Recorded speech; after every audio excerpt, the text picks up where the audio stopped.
Hello, everybody. So, 2 days back, I posted a story regarding which all interview questions you want me to cover up.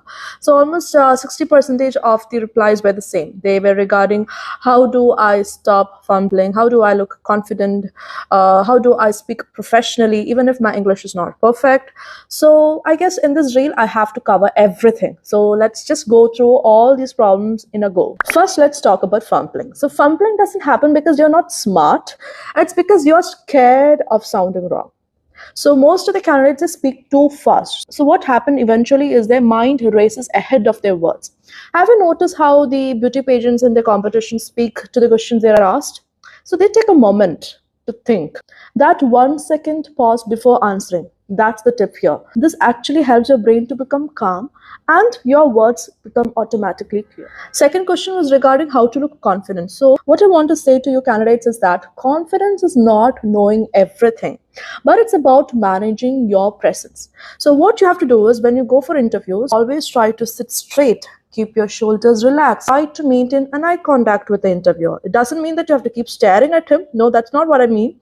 So, what you have to do is after every line you speak, like if you're going for the first line, shoot the first line, look at his eye or lock your eye, and at the same time, for the next second, just look at somewhere else, and then you start continuing and do this process simultaneously.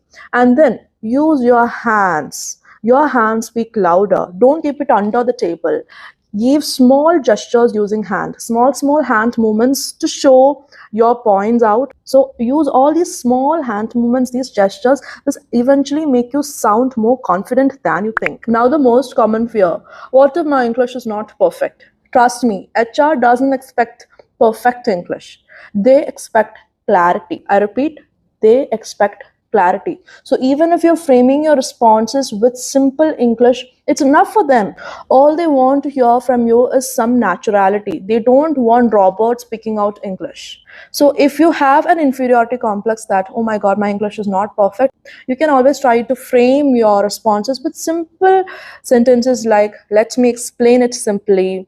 What I mean is, so all these lines buy you time and make you sound more natural. Another big problem I say is, what if I go blank? What should I do for such situations?